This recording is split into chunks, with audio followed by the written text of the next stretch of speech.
Welcome to the second episode of Culture Shock Podcast. You're here with your host, Keon Smith. And I'm Christian Jackson. And today, it's the second episode, but how are you feeling this week, Keon? Feeling good, I'm not going to lie. Got majority of my schoolwork out the way. Just cooling now. How's that workload been? Honestly, I feel like it's quite a transition from from high school to college. I feel like college is more demanding. The workload is a whole lot more, to be honest with you. Yeah, for sure. I don't know, I feel like they kind of get you in a trap. So, when you first start out the semester, bro, it's real chill, especially because it's drop ads. So, they can't really get into too much material because if you drop the class, you're done. But, now it's, just straight work. Yes, them gen eds is spanking me. I'm not going to lie. For me, it's, I say, my one class, I was looking at my assignments yesterday. I had, 10 assignments due for, Sunday or something like that. 6 of them were from one class, just straight writing. It gets a lot, but kind of want to get into, our week. We posted first episode and some clips, and, it was Backlash. Let me know, your first, thoughts on that, So I'm not going to lie to you. I posted a couple clips on TikTok. We had one clip that kind of blew up a little bit, and then I'm looking at the comments damn, maybe this one shouldn't have been posted or something. So, I was damn, I'm not gonna lie, they was just get on us in the comments, but Bro, so I don't know. I was just sleeping, bro. I wake up and my phone, I see my friend had made a new TikTok group chat, and I was like, what? And I remember the clips you had posted, and I'm just oh, and then she this has to be cyberbullying, and I was oh, no, I don't even want to read these comments. So I go into the comments, and I'm not gonna lie, they fake did have me a little I was laughing at some of them, but then once I started seeing the same copy paste jumps, it was just what are we doing here now? I feel overall they just didn't understand the point that we were presenting. So however, some people did though. So when you talk about that point, kind of really elaborate on what you were talking about. So basically, what I'm saying is as we go into the diner hall, we eat, we enjoy our food, of course. By the time we're leaving out, once we're already out of the diner hall, you might walk around 5-10 minutes. You might smell yourself damn, I really smell like food. And that just goes back to my point, saying once you leave the diner hall, there's a possibility that you will smell like food. All right, and I'm not even gonna say it's a possibility, because if you, happens. But it's really not even South Campus or 251. It's almost just it's just the Y. Facts. And I think it's because they be chefing up the stir fry. Bro, no, bro. The Y is a hot box of food, and it's there's no other room or I guess experience on this earth where you could walk in for 5 minutes or 2 minutes. You walk out and it's an hour later. Like I was saying, I walked into the Y, got me some yogurt or whatever, got me a little smoothie, and an hour later my dad came to pick me up. And this is after I go to class. I'm on the way back from class. My AirPods fell out of my pocket. So I go back to go try and find my AirPods. I can't find my AirPods. So I'm looking on the Find My junk. I'm seeing this moving. Somebody got my AirPods. But I had to go because my dad was about to come scoop me. So after all that riffraff, back and forth, running back and forth to class and stuff like that, I still somehow smell like burgers. You found the AirPod? No. Still haven't yet. Good. I'm still looking for you, so Good. Don't take it out. Don't take it out of Denton. That's all I'm saying. Don't take it out of Denton. But like I'm saying, if I go into a hot box, of course I'm gonna smell like weed after an hour because it's, you know what I'm saying? I shouldn't smell like that after a dining hall. Fact. You don't walk in a Chick-fil-A and after an hour you smell like Chick-fil-A. Exactly. Even then, you don't really go to no nice restaurant. You leave the restaurant, you're smelling like food. Even a food court, you're not gonna walk out that joint smelling like Panda Express an hour after you leave. It's literally just the way. I'm talking about your clothes, your hair, it all just smells like food. And that's the point. There's no ventilation in that building. So glad we got that covered because it was some people that were intentionally missing the point. I saw one dude, he was y'all need to pray. I go to his account and it's him smoking a J. I'm it's time to look inward at a point. Because it's also, I'm seeing 20-some-year-olds, they go to UMD, they hating on some youngins, bro. And it's cool. It's cool for sure. It's cool, especially y'all run up the distraction, but I feel that just, I ain't gonna lie to you, that motivated me. Like For it's sure. like damn, like they not messing with it. So maybe we need to put out some content that they will mess with. And not even just that, just like look at like that first video. Mind you, we posted like Three. three It's TikToks. The three. second, third one blew up 30,000 views or something. 300 shares. I'm like, damn, like we might be doing a little something. Yeah, posted the other clips. You're not trying to watch the other clips though. Y'all just trying, you know what I'm saying? But it's Copy cool. paste. Exactly. It's cool. You're not gonna stop. So Now let's touch into the midterms. I'm saying yes, sir. personally, this was my first experience with midterms going into college. For me, it wasn't too difficult. I really honestly didn't have too many midterms. Majority of them were papers I had to write. Yeah. How about you? Um, bro, I don't know. I feel like this is kind of just like a journalism thing. Like the midterms, I had went for my streaming class. It was a multiple choice jump. That was chill. Other than that, I feel like the midterms in journalism, they're more just like it's more just like practice based. Like you're working on what you're gonna work on in the real world. So like, I guess like a pointless test doesn't really like make sense for it. Midterms this year it's been nothing. It's really just like the workload. I feel like at this point of the semester for me, it was kind of like the same thing last year. Like of course, like I feel like my main issue with midterms in school was Stat 100. Like Stat 100 is the worst class. I can't even I can't even like describe to you that class because like I'm a journalism major. Of course, I'm a journalism major. I don't like math. You know, sometimes you might like it, but like I'm talking about this is a 200-person lecture hall, and the professor is going up and down the halls, up and down the rows, looking for AirPods, telling people to take their hoods off, take their hats off. He got assigned seats in a 200-person lecture hall. He'll look to the assigned seat on a jump, call you out, and it's just like I can't live in this class. We got class activities every class. I remember we had like 28 class activities or something like that. And if you miss the first 10 minutes of class, that's your grade on something. So like I ain't never had no class 200 people. Like the majority of my classes, they like not five, but like 10, I was about to 20, say special 30, classes. Yeah, 40. yeah. I was about to say I ain't had no 200 classes people in my class yet. yeah. But I don't know. Like I feel like it's really just like the workload around this time of year, and I mean it's fun. It's really just a balance. So like, kind of talk to me about that balance with also social media as well. I feel like for me, it's not really hard because like I mean in high school, the workload was quite similar. However, it wasn't the same. And like just to be able to for balance, I'm pretty good with time management. So like I know like all in all, my work is most important. I gotta get my work done. So for me, I'm gonna get my work done, and then I'm gonna worry about social media, enjoying my social life and enjoying myself and whatnot. So it's not for me. It's not like balancing wise. It's not too much. How about yourself? I feel like it's kind of the same way. Like growing up, I feel like school is always like made important in my household. Like that was like the main thing. Like I used to get like $20 for every A. So like of course I'm gonna get some A's. Like are you crazy? That's motivating. Like no question. But it's also just like that taught me that's like, all right, get these grades out the way and then you can worry about the rest later. Like I'll get my assignments done, then I can go hang out with some friends or I can go play basketball, or I can, you know what I'm saying, go to work. At the end of the day though, school gotta come first.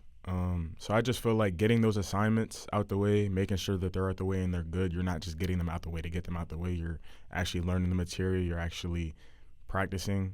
And I just feel like, I don't know, it's just a big shift, I say. But yeah.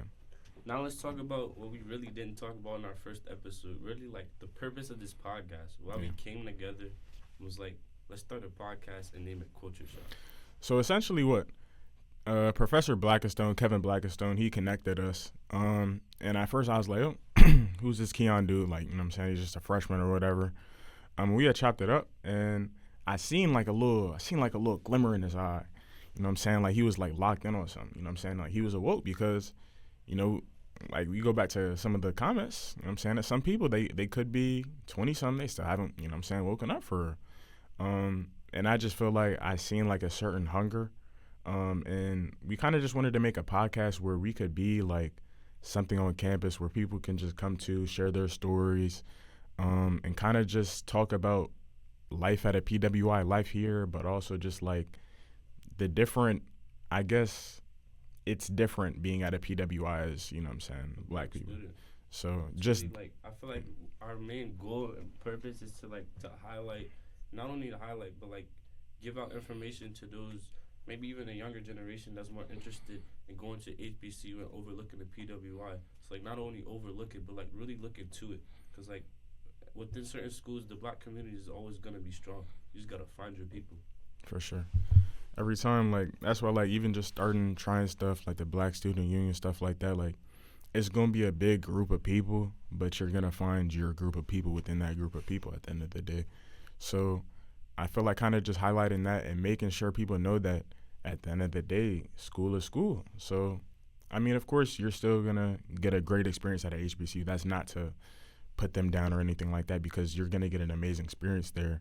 It's kind of just on what you want for your life in specific, I would say. So Now let's talk about sports. I mean, just the other day, I think it was last week, I went to my first basketball game. Unfortunately, we did lose to Georgetown, but I mean, it's cool.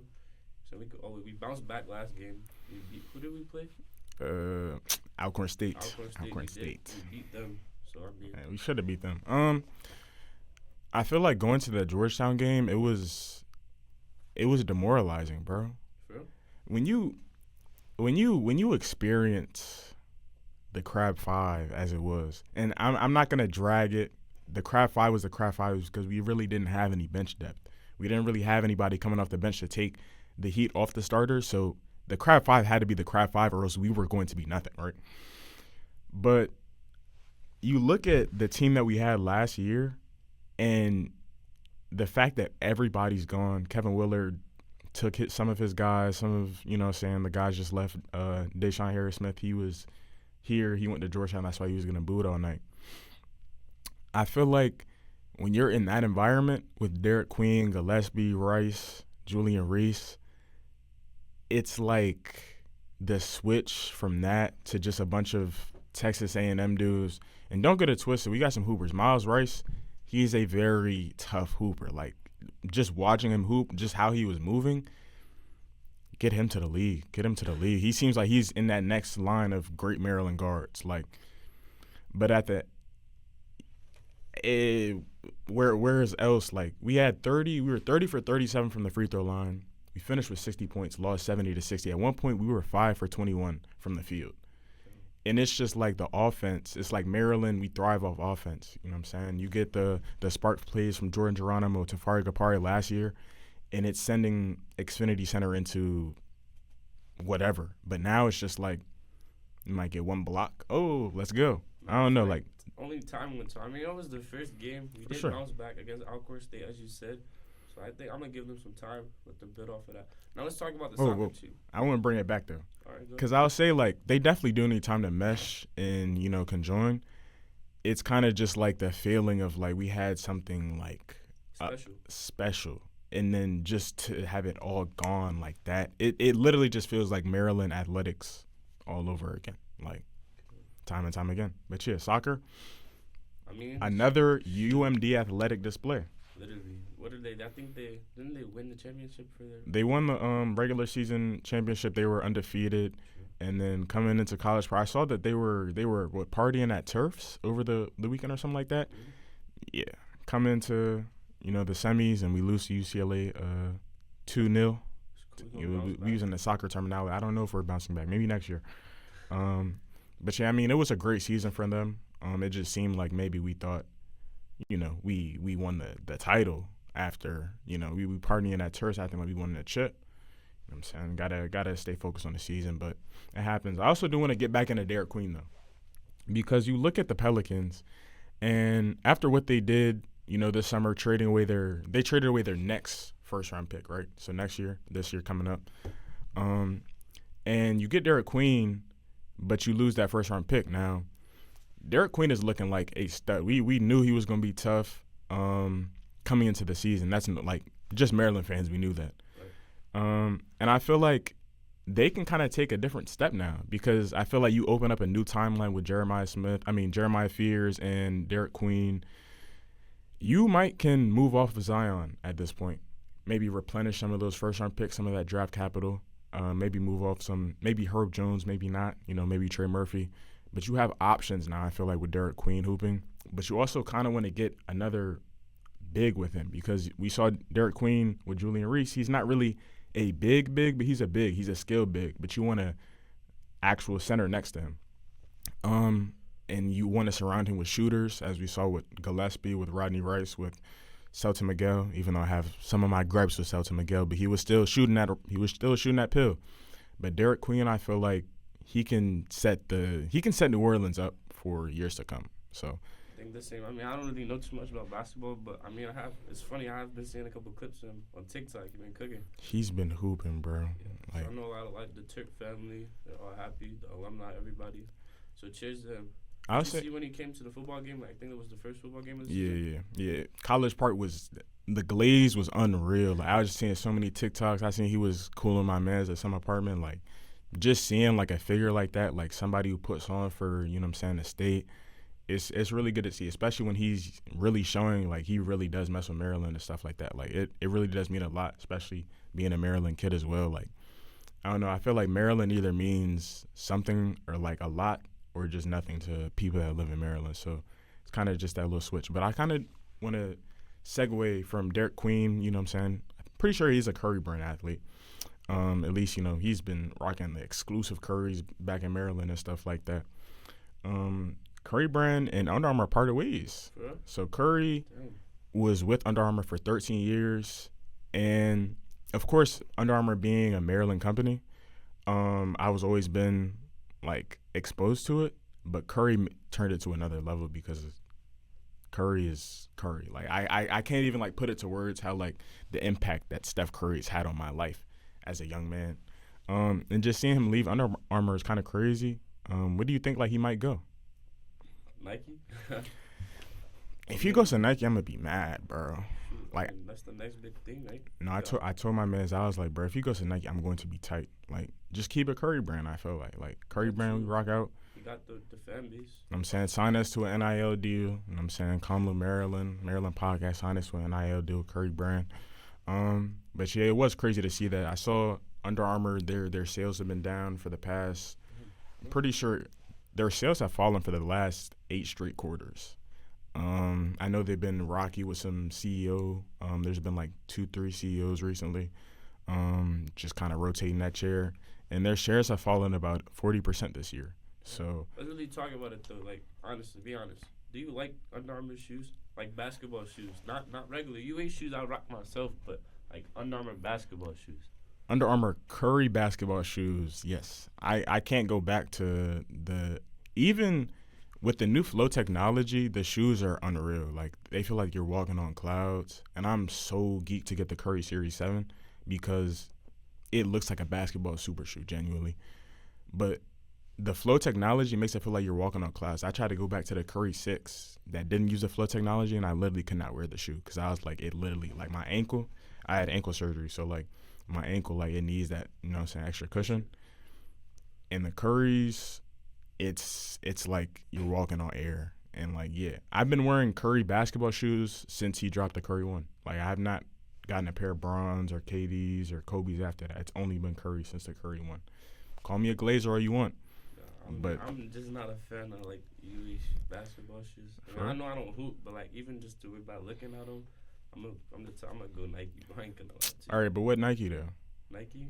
Yeah, like Kobe's, KD's. Those is cool. Yeah. I had a couple of KD's growing up. Yeah.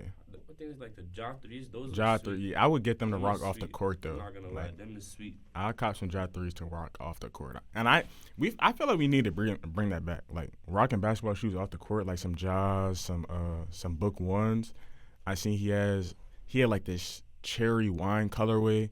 It's like a Pantone, like the same as like his Chevrolet or something like that, or his Impala. OC. So now we're joined by a special guest. My name is Bree. You gotta tell us a little bit more, Bree. Like, my bad. My name is Bree. I'm a freshman at University of Maryland, majoring in marketing. I'm a lifestyle content creator and small business entrepreneur. What's your platform? Tell us a little bit more about your business. Okay, I make customized gift baskets for all occasions. The budget is range from $35 to $300. But you can get a basket with anything in it. Literally, it's catered to you and whatever you want in it for your recipient. I've been in business for some years now, but I made it official in February of this year. So we're almost at a year. So excited. And yeah. Where can they find you at? If they want to follow you, get some baskets. I might gotta tap in myself. If you want to tap in, it's Baskets by Bree on Instagram. It's real simple. Baskets by BRE. Follow me on Instagram. Road to 500, but really road to 10K. That's what you like to hear. It's cool. All right, now let's tap into it. I mean, as myself, I'm a freshman. You're a freshman. Mm-hmm. Why did you come to UMD? To be honest with y'all, I came to UMD because I got a full ride. That's a blessing. That's what we like to hear. I mean, that's the money play. Like, that's just kind of, you got to do what you got to do, especially when it's a school like UMD. Like, kind of just is what it is. Right. And how is that, I guess, application process, you know what I'm saying, at high school and stuff like that? Like, what schools did you want to go to? Okay. Or just stuff like that? Originally, I wanted to go to Clark Atlanta University. I picked Clark, but Clark Atlanta did not give me any type of financial aid. They didn't even send me a financial aid package, honestly. They just accepted me, and that was it. Never heard from it. It's like they went ghost. That was my top choice, and under that, it was Spelman, and then runner-up was Georgia State University. Georgia State gave me in-state tuition, but I just didn't want to go there unless I was getting a full ride. And then Spelman was just way out of budget. And I applied to University of Maryland just for a safe school, and it was literally the last thing on my list. But I got offered the full ride and was like, I'm following the money. And that's what I think all high school seniors should do, follow the money. Yeah, I feel like that was like the main thing for me, especially staying in school. Or, like you said, Maryland was at the bottom of my list. Like, it wasn't even thinking about it. And it sounds like you really wanted to go to Atlanta or, you know what I'm saying, Georgia. Like, what was that? What's that all about? You know, like, that's where the vibe is. That's where, like, my type of people is, you know. I got a lot going for myself, and I felt like that was where the exposure was going to be. That's where I was just going to pop. But I'm going to make it happen regardless. Wherever I'm at, I'm going to make it happen. So I just assumed that would be perfect for me. But, hey, I might still be there. That's one thing about college. You can always transfer, grad school, stuff like that. Like, it's always, doors are always open. True. All right, so as you know, our podcast is called The Culture Shock. What was your biggest culture shock as you entered college? Could be the dorms, the shower. Oh my, the showers. Dining hall. We want to touch back to that a little bit later. I don't even know because I don't know. I just knew that the my community was small. That's all I knew. When I came in here, I was like, I don't know where I'm going to find my people at, but that's when we went to the big show, and right after the big show, I found my people. We had to make a specific group chat for the people of color. That's all that I know. That was the culture shock right there because it wasn't like a mixed freshman group chat. Yeah. It was literally just black people. That was crazy. But so, like, you had to go out your way to, like, just even find, like, your yes, people. like, why didn't they just, I don't know. It's just not diverse enough. It wasn't diverse enough in the beginning, but I guess now that I found my people, I don't really pay attention to the bigger picture of everybody that's here. Yeah, I feel that. I mean, as we know, you're from Baltimore, and let's be honest, at UMD, the Baltimore community is pretty strong. Is it really? Is it really? It's small to me. To me, it's small. Because people still be trying to play with Baltimore, and I don't even play like that. But it's small, but hey, we rock out together. Yeah, they definitely do be trying to play with Baltimore a lot up here. Yeah, I don't even know why. How do you feel about, like, the rest of Maryland though? Because I feel like Baltimore people, they feel like it's just like their own bubble. Like they run this. Like, I mean, the rest of Maryland cool. I never really knew people outside of Baltimore until I came here. So, like, and the only thing I've really been hearing is PG, Moco, and Howard County. That's really the biggest. So, I don't know. They cool. Everybody cool to me. I don't really have no issues. Yeah, PG the one. we all know that. We all know that. Okay. Now let's touch towards social media. I mean, you're known for, like, your reels and stuff. Mm-hmm. So how do you balance that within, like, schoolwork? So right about now, I don't have a specific schedule when it comes to content. I kind of just freestyle. So whenever I wake up and be like, oh, I want to record today, I'm going to record today. Or if I got a lot on my plate, the next day I'm like, okay, that's perfect time to record. And that's how it's always been. I don't think I'll ever really sit down and schedule out content because I feel like it's not as authentic when you schedule it out. It's kind of like more realistic when you're doing it as you go. Other than that, when it comes to, like, brands and stuff like that, that's more school schedule and based off a brand's preference when I'm doing collabs and stuff like that. And then what else do I do on social media? That's really it. So walk me through kind of like that collab process that you have with brands, like I'm not gonna lie, I'm just getting started. So the last 2 collabs that I've done, the brands reached out to me, and one of them I'm currently an ambassador for now. So it started with just one product, and I did a video for it, but now I'm receiving all of their products and continuously making videos for them. The brand is called Bugs Apparel, and it's all about being worth it. So actually, a video next week with them. They got beanies and hoodies and things like that. But I haven't really reached out to any brands yet, but I plan to because I kind of think that's what I want to tie into my content creation era. For sure, you can make like baskets for like Maryland basketball and stuff like that. Just like somebody need to come and buy a basket for somebody that's on the team, Yeah, because I don't know nobody that's on the basketball team. Yet. Okay, my bad. Connections, they right there. They right there on this campus. Got it. All right, now let's touch into let's look longevity wise. You came to Maryland, you got the full ride, you was blessed with that. Now, as you gonna graduate in 4 years or a little bit less? I low-key want to graduate early, so it should be 3.5, but I'm not sure because I might do a +1, and that will be the only additional school I do. I don't think I want to go and do a whole grad school, the most I would do is a +1, but if not, I would probably be graduating in December of 2028. After that, I do plan to move to Atlanta, but who knows where I'm really going to move to. And I kind of just want to make Baskets by Bree, not even just 6 figures, maybe 7 or 8, and just skyrocket off that. But as far as the actual career, like I said, my major is marketing. So I want to be a marketing specialist, a brand specialist, social media specialist. All of those type of things can tie into one. So working with different companies will help me get there. All right, so how has that workload been, like with the social media as well as your marketing? How is, especially around midterms, like the workload's picking up right now? Okay. How is that for you? Me, I kind of like have priorities. So I prioritize school first, and then the content is just something I do in my free time. And that's really the two things I balance the most. But when the baskets hit, because they've been hitting lately, thank you, they've been hitting, I kind of just do that in the free time. So that's when the content will lack, but then it'll come back in. It's in and out. It's like my free time balances between content and baskets, literally. And the content doesn't really take much time because I just record as I go, and then I'll edit when I get some real downtime, like literally on my way to sleep type of thing. And then the baskets they actually take a little bit more time because I actually have to go out and purchase each item, put the basket together, record content for the basket, and even post that. So how do you go about choosing what to put in a basket? So basically, the baskets are freestyle or customizable. So if I freestyle, you got to tell me a little bit about your recipient, their age, their favorite color, maybe their initials. Depending on your budget, they could get something with their initials on it. And then that's when it's freestyle. And then I'll just for example, if it's a female around the same age as me, I'll go off of things that I like or people that I know around the same age. And then people that are older, I might even ask a parent or something like that. And then when it's customized, when the people tell me what they already have in mind, and I literally just go and buy everything that they said they wanted, and I put the special touch to it, create it, put it together, and add in the little things that I think should be added, like a birthday card or things like that. And that's really how it goes. But I kind of work together. You could do both. You could send me a list and be like, can you put the other half of the items you freestyle? So, for sure. However you want it.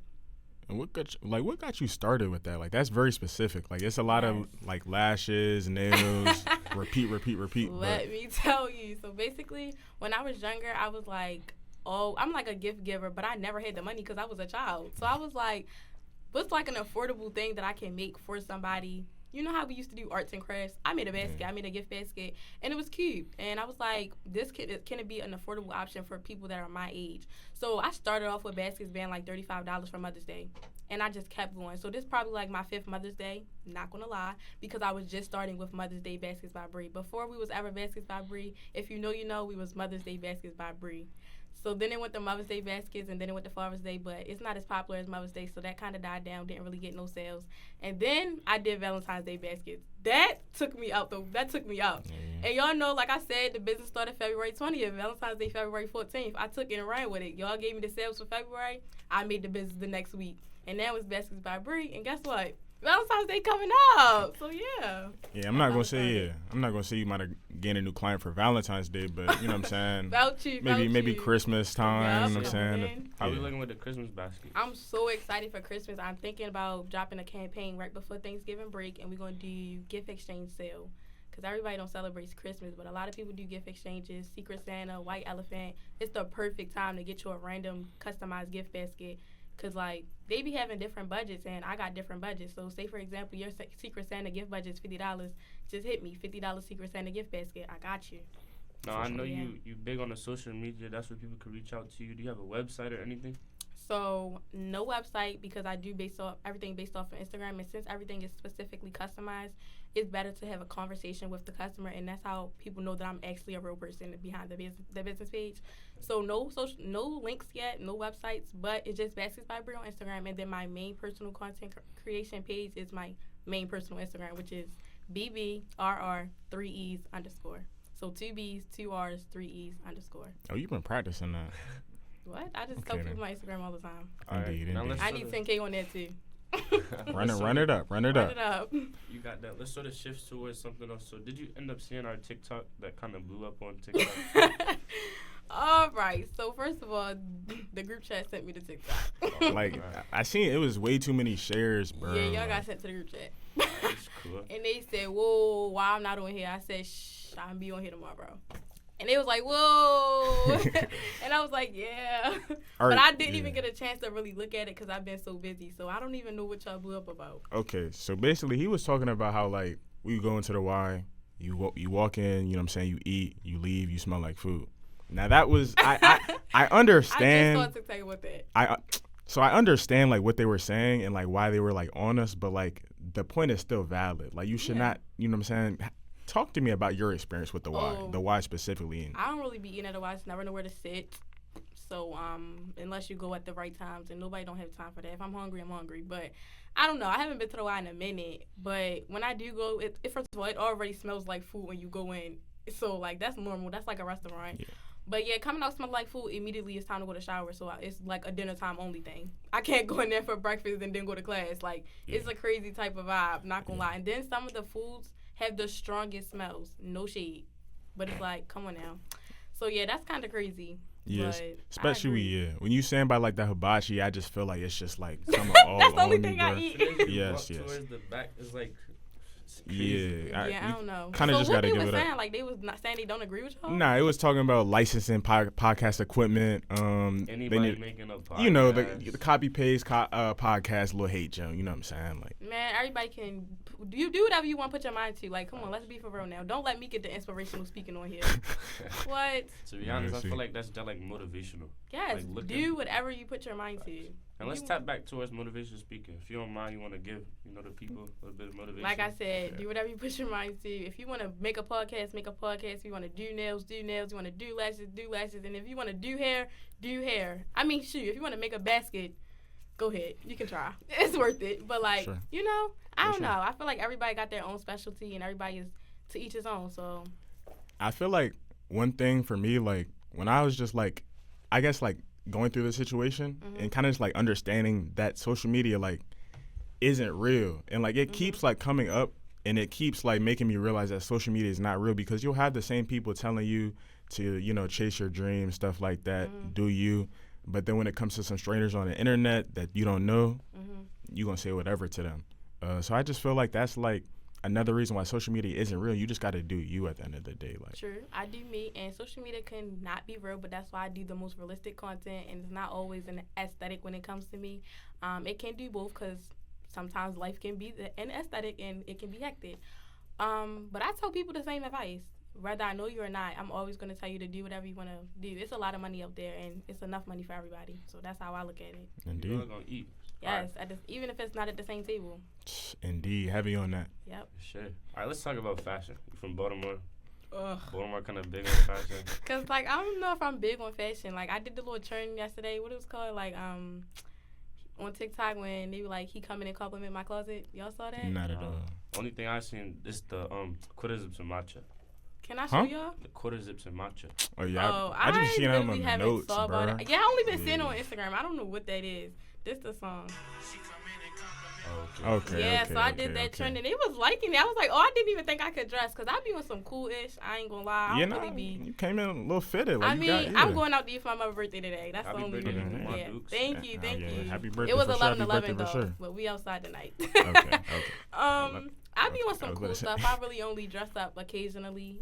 And when sometimes you're going to see me on campus looking like a whole different person, but that's because I just got priorities. I come to class, not necessarily to get fly, but I get fly when I get fly, and that's really it. I don't really do the designer, and if I do, it's very rare, but I can put it on without it. I'm one of those type of girlies. That's what we like to hear. To hear.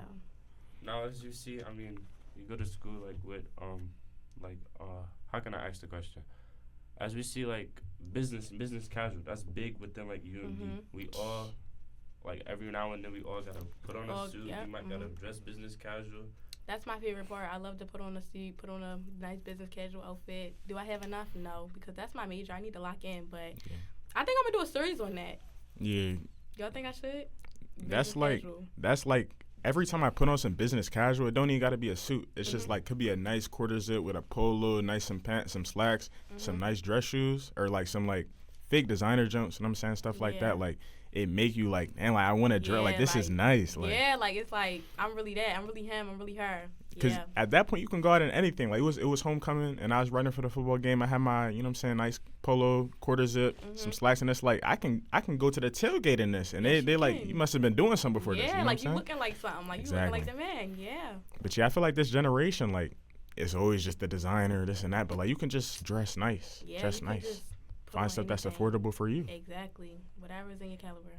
Indeed. Thank y'all for tuning into the second episode of Culture Shock. This is your host, Christian Jackson. Your host, Keon Smith. And Bree. And this is Culture Shock. Appreciate it. And we really want to thank you for coming on the show. Y'all first special guest. Thank you so much. Yes. And I hope to come back soon. For sure.